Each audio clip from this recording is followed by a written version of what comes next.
C'est avec effroi et douleur que nous avons appris la mort d'un enseignant, assassiné par un terroriste islamiste dans l'enceinte de son lycée, à Arras.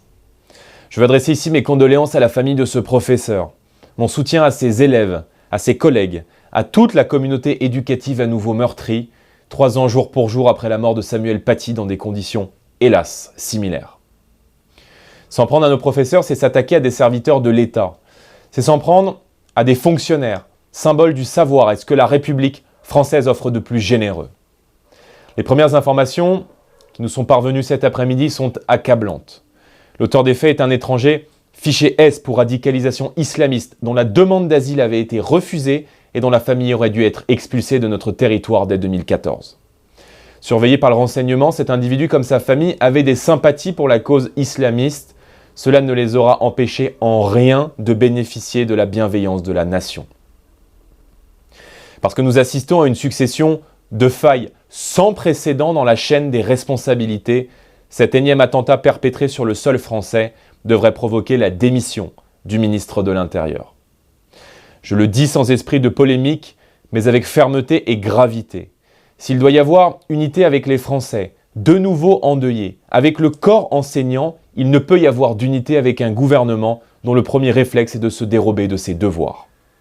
L'appel à l'unité ne peut être un appel à se défausser de ses responsabilités, en particulier lorsque nous découvrons les faiblesses, les manquements et la naïveté dont l'État a fait preuve.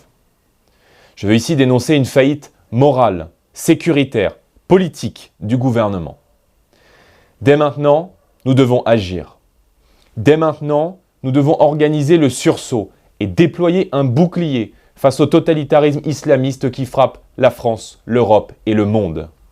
Il convient d'expulser les 4500 fichiers S pour radicalisation étrangers, comme nous ne cessons de le réclamer depuis des années. Y a-t-il une seule bonne raison de conserver sur notre sol des gens qui n'apportent que haine, chaos et fanatisme? Il n'est plus tolérable que le pouvoir inflige aux Français une impossible cohabitation avec des bombes humaines. Dès maintenant, il convient de procéder à la fermeture des mosquées radicales, couveuses idéologiques d'une haine de tout ce que nous sommes. Dès maintenant, il faut rendre notre pays impossible à vivre pour ceux qui le détestent et inaccessible à ceux qui n'en respectent pas les règles.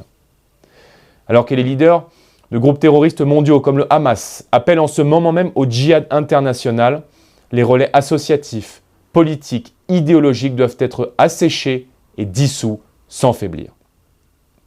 Dès maintenant, il faut mettre un coup d'arrêt à une politique d'immigration folle, dérégulée, qui a importé sur la terre de France les conflits du monde. C'est au peuple de Français à lui seul de pouvoir choisir qui entre et sort de son territoire. Ce n'est qu'au prix d'actes forts, d'une ampleur inédite, que nous pourrons vaincre l'islamisme, réaffirmer nos valeurs de civilisation et offrir au peuple de France le droit qu'il mérite, celui de vivre en paix et en sécurité chez lui.